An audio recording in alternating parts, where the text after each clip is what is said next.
ಅಮ್ಮ ಕೇಳಮ್ಮ ಬೀದಿ ಪೊರಕೆ ಬೇಡಮ್ಮ. ನೀನೋದ ಮ್ಯಾಲಪ್ಪ ನಮ್ಮೆಲ್ಲರ ಪಾಲಪ್ಪ, ನೀನೋದ ಮ್ಯಾಲಪ್ಪ ನಮ್ಮೆಲ್ಲರ ಪಾಲಪ್ಪ. ನಾಡ ತುಂಬ ನಡೆದೈತೆ ನಾಡಿಗೆ ಗೊತ್ತಾಗೈತೆ. ಹೋರಾಟಗಾರರು ಮಟ್ಟದಲ್ಲಿ ಪ್ರತಿಭಟನೆ ಮಾಡಿರ. ಮೊನ್ನೆ ಮುಖ್ಯಮಂತ್ರಿಗಳು ಸಿದ್ದರಾಮಯ್ಯನವರಿಗೆ, ಉಪಮುಖ್ಯಮಂತ್ರಿಗಳು ಡಿ ಕೆ ಶಿವಕುಮಾರ್ ಅವರಿಗೆ, ಮಾದೇವ್ ಅವರಿಗೆ, ಆಂಜನೇಯ ಅವರಿಗೆ ತಮ್ಮ ಎಚ್ಚರಿಕೆ ಮನವಿ ಬೇಡಿಕೆ ಹೇಳಿ ಸರ್. ಯಾವ ಉದ್ದೇಶಕ್ಕೆ ಸರ್? ನಾವು ಇವತ್ತು ಚಿಕ್ಕಬಳ್ಳಾಪುರ ಜಿಲ್ಲೆಯಿಂದ ಎಲ್ಲ ತಾಲೂಕುಗಳಿಂದ ಈ ಒಂದು ಪ್ರತಿಭಟನೆಗೆ ಬಂದಿದ್ದೀವಿ. ಈಗಾಗಲೇ ಏನು 9 ದಿನಗಳಿಂದ ನಡೀತಾ ಇದೆ, ಅದಕ್ಕೆ ನಾವು ಬೆಂಬಲನ ಸೂಚಿಸಿದೀವಿ.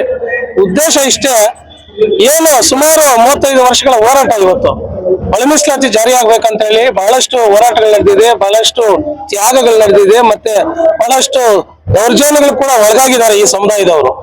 ನಾವು ಕೇಳೋದಿಷ್ಟೇ, ಸಿದ್ದರಾಮಯ್ಯನವರ ಸರ್ಕಾರಗಳು ಏನು ಸಿದ್ದರಾಮಯ್ಯನವರು SC ಪರ ಇದೀವಿ ಅಂತ ಘೋಷಣೆಗಳನ್ನ ತಮ್ಮ ಭಾಷಣದಲ್ಲಿ ಹೇಳಿದ್ದಾರೆ. ಮತ್ತೆ ಪ್ರಣಾಳಿಕೆಯಲ್ಲೂ ಕೂಡ ಈ ಒಳ ಮೀಸಲಾತಿಯನ್ನ ಜಾರಿ ಮಾಡ್ತೀವಿ ಅಂತ ಹೇಳ್ಬಿಟ್ಟು ಪ್ರಣಾಳಿಕೆಯಲ್ಲಿ ಅವರು ಬಿಟ್ಟಿದ್ರು.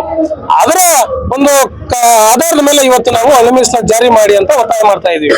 ಈಗಾಗಲೇ ಇವ್ರಿಗೂ ಬುದ್ಧಿ ಬರ್ಬೇಕು. ಬಹಳ ಅನುಭವ ಇರ್ತಕ್ಕಂಥ ಸಿದ್ದರಾಮಯ್ಯ ಸಾಹೇಬರು ಈಗಾಗಲೇ ಬಂದ ತಕ್ಷಣ ಜಾರಿ ಮಾಡಬೇಕಾಗಿತ್ತು ಇದನ್ನ. ಯಾಕಂದ್ರೆ ಇವತ್ತು ಆಂಧ್ರ ಪ್ರದೇಶದ ಚಂದ್ರಬಾಬು ನಾಯ್ಡು ಸರ್ಕಾರ ಇತ್ತೀಚೆಗೆ ಮಾಡ್ತು. ಮತ್ತೆ ಅದಕ್ಕೂ ಮುಂಚೆ ಏನು ಅನುಭವ ಇಲ್ಲದೆ ಇರ್ತಕ್ಕಂಥ ರೇವಂತ್ ರೆಡ್ಡಿ ಅವರು ತೆಲಂಗಾಣ ಮುಖ್ಯಮಂತ್ರಿಗಳು ಕೂಡಲೇ ಬಂದು ಅಧಿಕಾರಕ್ಕೆ ಬಂದ ತಕ್ಷಣ ಒಳ ಮೀಸಲಾತಿಯನ್ನು ಜಾರಿ ಮಾಡಿದ್ರು. ಅದಕ್ಕೂ ಮುಂಚೆ ಹರಿಯಾಣ ಸರ್ಕಾರ ಒಳ ಮೀಸಲಾತಿಯನ್ನು ಜಾರಿ ಮಾಡ್ತಾ ಇದೆ. ಅವ್ರಿಗೆಲ್ರಿಗೂ ಇಲ್ಲದ ತೊಡಕುಗಳು ನಮ್ಮ ಕರ್ನಾಟಕ ಸರ್ಕಾರದಲ್ಲಿ ಇದೆಯಾ? ಯಾಕೆ ಅನುಭವ ಇಲ್ವಾ? ಅನುಭವದ ಕೊರತೆ ಇದೆಯಾ? ಅದರಿಂದ ಇವತ್ತು ಏನು 5ವರೆಗೆ ಸಚಿವ ಸಂಪುಟ ನಿಗದಿ ಆಗಿತ್ತು, ಅದು ಕೂಡ ಏನು 7ವರೆಗೆ ಹೋಗಿದೆ ಅಂತ ಗೊತ್ತಾಗ್ತಾ ಇದೆ. ಇದು ಯಾವುದೇ ಕಾರಣಕ್ಕೂ ಮುಂದೂಡಿದಿರ ಇವತ್ತು ಎಷ್ಟೊತ್ತಾಗ್ಲಿ ಈ ಒಳ ಮೀಸಲಾತಿಯನ್ನ ಜಾರಿ ಮಾಡಲೇಬೇಕು. ಇದು ನಮ್ಮ ಎಲ್ಲರ ಒಕ್ಕೊರಲಿನ ಒತ್ತಾಯ ಇವತ್ತು. ನಿಮ್ ಬೇಡಿಕೆ ಈಡೇರಲಿಲ್ಲ ಅಂದ್ರೆ ಏನ್ ಮಾಡ್ತಾರೆ ಸರ್? ಬೇಡಿಕೆ ಈಡೇರಲಿಲ್ಲ ಅಂದ್ರೆ ಮುಂದೆ ಹಂತವಾಗಿ ಉಗ್ರವಾದ ಹೋರಾಟವನ್ನ ಕರ್ನಾಟಕದಾದ್ಯಂತ ಹಮ್ಮಿಕೊಳ್ಳಲಾಗ್ತದೆ. ಏನು ನಾಯಕರುಗಳು ಇವತ್ತು ಈ ವೇದಿಕೆಯಲ್ಲಿ ಇದ್ದಾರೆ, ಇನ್ನು ಮಾತಾಡ್ತಾ ಇದ್ದಾರೆ. ಇವತ್ತು ಯಾರು ಎಲ್ಲೂ ಹೋಗೋದಿಲ್ಲ, ಎಲ್ಲ ಉಳ್ಕೊಳ್ತಾರೆ. ಇದು ಜಾರಿಯಾಗಿ ಘೋಷಣೆ ಆದ ನಂತರನೇ ಎಲ್ಲರೂ ಕೂಡ ತಮ್ಮ ಊರುಗಳಿಗೆ ಹೊರಡ್ತಾರೆ. ಅದುವರೆಗೂ ಕೂಡ ವಿಷಯಾಂಶದಲ್ಲ ಈ ಹೋರಾಟ ಮುಂದುವರಿತದೆ. 6 ತಿಂಗಳಿಂದಲೇ ಇದು ಒಳ ಮೀಸಲಾತಿ ಜಾರಿ ಆಗೋದಕ್ಕೆ ಮುಖ್ಯಮಂತ್ರಿ ಸಿದ್ದರಾಮಯ್ಯ ಒಮ್ಮತ ಸೂಚಿಸಿದ್ರು. ಬಟ್ ನಿಮ್ಮ ಸಮುದಾಯದಲ್ಲಿ ಕೆಲವೊಂದು ವರ್ಗ ಇದೆ, ಬಟ್ ಮಾದಿಗ ಸಮುದಾಯನ ಬಹಳ ಪ್ರಿಫರೆನ್ಸ್ ಕೊಡ್ತಾ ಇದ್ದಾರೆ, ಪರ್ಸೆಂಟೇಜ್ ಜಾಸ್ತಿ ಕೊಡಿದ್ರೆ ಉಳಿದ ಜಾತಿಗಳಿಗೆ 100 ಜಾತಿಗಳಿಗೆ ಬಹಳ ಅನ್ಯಾಯ ಆಗಿದೆ ಅಂತ ಸದಾಶಿವ ಆಯೋಗ ಜಾರಿ ಆಗ್ಬೇಕಂತೇಳಿ ಒಕ್ಕೊರ್ಲಿಂದ ಎಲ್ಲಾ ದಲಿತ ಸಂಘಟನೆಗಳು ಒಟ್ಟಾರೆ ಸೇರ್ಕೊಂಡು ಮಾಡಿದ್ದು ವಿಚಾರ ಇದೆ. ಕನ್ಫ್ಯೂಷನ್ ಅಂದ್ರೆ ಸದಾಶಿವ ಆಯೋಗ ಮಾಡ್ಬೇಕಂತ ಹೇಳಿ ಎಲ್ಲಾ ಸಮೀಕ್ಷೆ ಮಾಡಿ ಏನ್ ರಿಸಲ್ಟ್ ಕೊಡ್ತಾರೆ ಅದು ಕೊಟ್ಟಿದ್ದನ್ನ ಜಾರಿ ಮಾಡ್ಲಿಲ್ಲ. ಈಗೇನಾಯ್ತು, ಇವ್ರದೇ ಸರ್ಕಾರ, ಇವರೇ ಮಂತ್ರಿಗಳು ಎಲ್ಲಾ ಸರ್ಕಾರ ಸೇರ್ಕೊಂಡು ಇವತ್ತು ನ್ಯಾಯಮೂರ್ತಿ ರಾಮಮೋಹನ್ ದಾಸ್ ಅವರ ನಾಯಕತ್ವದಲ್ಲಿ ಇವತ್ತೊಂದು ಮಾಡಿದ್ರಲ್ಲ, ಸಮೀಕ್ಷೆ ಮಾಡಿ ಎಲ್ಲ ವಿಚಾರ ಮಾಡಿದ್ರಲ್ಲ. ಮಾಡಿದಾದ್ಮೇಲೆ ಮಾದಿಗರಿಗೆ 6% ಹೇಳಿ ಮತ್ತೆ ಸಮೀಕ್ಷೆ ಅವ್ರು ಏನ್ ಕೊಟ್ಟಿದ್ರೆ ಅದನ್ನ ಯಥಾವತ್ತಾಗಿ ಸರ್ಕಾರ ನೇಮಿಸಿರೋದು ಅವರೇ, ರಾಮಮೋಹನ್ ದಾಸ್ ಅವ್ರನ್ನ. ಅವ್ರು ಏನ್ ರಿಸಲ್ಟ್ ಕೊಟ್ಟಿದ್ರು, ರಿಪೋರ್ಟ್ ಕೊಟ್ಟಿದ್ರೆ ಅದನ್ನ ಜಾರಿ ಮಾಡೋದು ಸರ್ಕಾರದ ಕರ್ತವ್ಯ. ಅದು ಅದ್ರ ಜೊತೆಲೇ ಇದ್ಕೊಂಡು ಪ್ರಭಾವಿ ವ್ಯಕ್ತಿಗಳು, ಈಗ ನಮ್ಮ ಸರ್ಕಾರ ರಾಜ್ಯದಲ್ಲಿ ಇರ್ತಕ್ಕಂಥ ಪ್ರಭಾವಿ ವ್ಯಕ್ತಿಗಳು, ಪರಮೇಶ್ ಸಾಹೇಬ್ರು ಆಗ್ಲಿ, ನಮ್ಮ ಹರಿಯಪ್ಪ ಸಾಹೇಬ್ರಾಗ್ಲಿ, ಇವರೇ ತಗೊಂಡೋಗಿ ಇದನ್ನ ಜಾರಿಗೆ ಬರಬಾರ್ದು ಅಂತ ಹೇಳಿ ಹೇಳ್ತಾ ಅದು ದುರದೃಷ್ಟಕರ ಸರ್. ಈ ತರ ಮಾಡಬಾರ್ದು ಅವರು. ಈಗ ವೆಂಕಟೇಶ್ ಅಂದಾರ್ಲಹಳ್ಳಿ ನಮ್ಮ ಚಿಕ್ಕಬಳ್ಳಾಪುರ ಡಿಸ್ಟ್ರಿಕ್ಟ್ ನಾವೆಲ್ಲ ಬಂದಿದ್ದೀವಿ. ಈಗ ಏನಿದೆ ಸರ್ಕಾರ ಏನಾಯ್ತು, ಈಗ ನಾಗಮೋಹನ್ ದಾಸ್ ಅವರು ಸಮಿತಿ ಮನಸ್ಸೆ ಮಾಡಿ ರಾಜ್ಯದಂತ ಎಲ್ಲಾ ಸಮೀಕ್ಷೆ ಮಾಡಿದ್ರು, ಎಲ್ಲಾ ಜಾತಿಯವರು ಸಮೀಕ್ಷೆ ಮಾಡಿದ್ರು. ಮನೆ ಮನೆಗೆ ಹೋಗಿ ನೀವು ಮಾದಿಗರ, ಇಲ್ಲಿ ಆದಿ ಕರ್ನಾಟಕನ, ಆದಿ ಆಂಧ್ರನ, ಆದಿ ದ್ರಾವಿಡ ಅಂತ ಹೇಳಿ ಅವರು ಕೇಳಿ ಸಮೀಕ್ಷೆ ಮಾಡಿ ನಿಮ್ಮ ಉಪಜಾತಿ ಅಂತ ಕೇಳಿದಾಗ ನಾವು ಮಾದಿಗ ಅಂತ ಹೇಳೋರೆ, ವಲಯ ಅಂದ್ರೆ ವಲಯ, ಇನ್ನು ಬೇರೆ ಜಾತಿ ಏನಿದ್ರು ಅದ್ರ ಬಗ್ಗೆ ಏನಿದ್ದಾರೆ ಒಳ್ಳೇದಾಗ್ಬೇಕು ಸರ್. ಈಗ ಗೌರವಾನ್ವಿತ ಮುಖ್ಯಮಂತ್ರಿಗಳು ನಮ್ಮ ಪರವಾಗಿ ಈಗೇನು ಜಸ್ಟಿಸ್ ರಾಮಮೋಹನ್ ದಾಸ್ ಅವರು ಏನ್ ರಿಸಲ್ಟ್ ಕೊಟ್ಟಿದ್ದಾರೆ ಅದನ್ನ ಯಥಾವತ್ತಾಗಿ ಜಾರಿ ಮಾಡೋದು ತುಂಬಾ ಒಳ್ಳೆ ಕೆಲಸ ಸರ್. ಅದು ನಾವು ಅವ್ರನ್ನ ಗೌರವಿತವಾಗಿ ಬಹಳ ನಂಬಿಕೆಯಿಂದ ಇಟ್ಟಿದ್ವಿ, ಅವ್ರ ಮೇಲೆ ವಿಶ್ವಾಸ. ನಮ್ಮ ಈ ಒಂದು ಮಾದಿಗ ಜನಾಂಗಕ್ಕೆ ನಾವು ಅನುಕೂಲ ಮಾಡ್ಕೊಂಡ್ರೆ ಅವ್ರ ಗೌರವಪೂರ್ವಕ ಅವ್ರಿಗೆ ವಿನಂತಿ ಮಾಡ್ತೀವಿ, ಅವ್ರು ಜಾರಿ ಮಾಡ್ಲೇಬೇಕಂತ ಒತ್ತಾಯ ಮಾಡ್ತೀವಿ ಸರ್.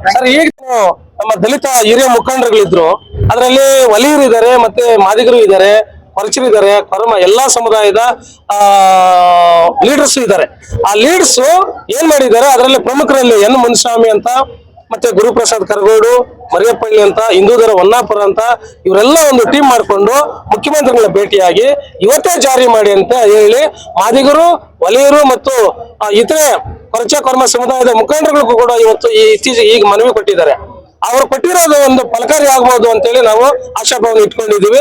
ಕೂಡಲೇ ಸಿದ್ದರಾಮಯ್ಯ ಸಾಹೇಬರು ಈ ವರದಿಯನ್ನ ಯಥಾವತ್ತಾಗಿ ಜಾರಿ ಮಾಡಿ ಮುಂದಿನ ಸ್ವಲ್ಪ ತಿದ್ದುಪಡಿಗಳಿದ್ರೆ ಅದನ್ನ ಸರಿಪಡಿಸೋದಕ್ಕೆ ಅವಕಾಶ ಮಾಡಿಕೊಡ್ಬೇಕಂತ ನಾವು ಈ ಸಂದರ್ಭದಲ್ಲಿ ಒತ್ತಾಯ ಮಾಡ್ತಾ ಇದ್ದೀವಿ. ಅರಸರಿಗೆ ನಾಚಿಕೆ ಬಂದೈತಪ್ಪ, ನಮ್ಮ ನಾಡು ಅರಸರಿಗೆ ನಾಚಿಕೆ ಬಂದೈತಪ್ಪ. ಇದಕ್ಕೆಲ್ಲ ಸಾಕ್ಷಿ ನಾವಪ್ಪ, ಇದಕ್ಕೆಲ್ಲ ಸಾಕ್ಷಿ ನಾವಪ್ಪ, ಇದಕ್ಕೆಲ್ಲ ಸಾಕ್ಷಿ ನಾವಪ್ಪ, ಇದಕ್ಕೆಲ್ಲ ಸಾಕ್ಷಿ ನಾವಪ್ಪ. ನಿಮ್ಮ ಕರಳ ಕುಡಿಯ ಕಂದ ಮಗಳಪ್ಪ. ಅಪ್ಪ ಸಾರಪ್ಪ ಮೋರಿ ಗುಂಡಿ ಯಾಕಪ್ಪ, ಅಮ್ಮ ಕೇಳಮ್ಮ ಬೀದಿ ಪೊರಕೆ ಬೇಡಮ್ಮ. ಭಂಗಿ ವಾಲ್ಮೀಕಿ ಅಂತ ಕೋಟಿ ತಳವಾರಂತ, ಭಂಗಿ ವಾಲ್ಮೀಕಿ ಅಂತ ಕೋಟೆ ತಳ. ಸೋಷಲ್ ಇಂಜಿನಿಯರ್ಸೋ ಸತ್ಯ ಹೇಳುವ ಸೋಲ್ಜರ್ಸೋ.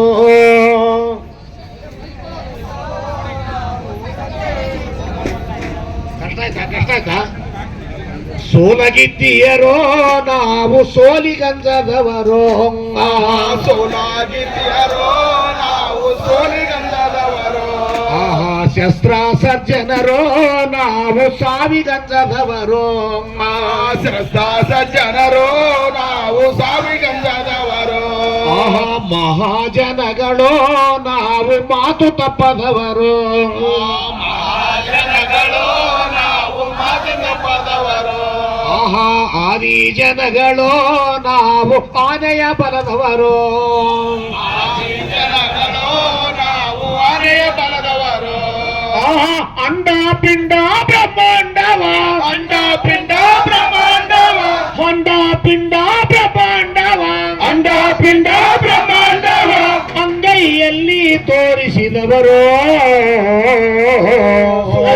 ಸೋಲಾಗಿದ್ದೀಯರೋ ನಾವು ಸೋಲಿಗಂಧದವರು. ಸಜ್ಜನರು ನಾವು ಸಾವಿಗಂಧದವರು. ಹಂಚಿ ತಿನ್ನುವ ಸಿದ್ಧಾಂತ ನಮದು, ಹಂಚಿ ತಿನ್ನುವ ಸಿದ್ಧಾಂತ ನಮದು, ಹಂಚಿ ತಿನ್ನುವ ಸಿದ್ಧಾಂತ ನಮದು, ಹಂಚಿ ತಿನ್ನುವ ಸಿದ್ಧಾಂತ ನಮದು.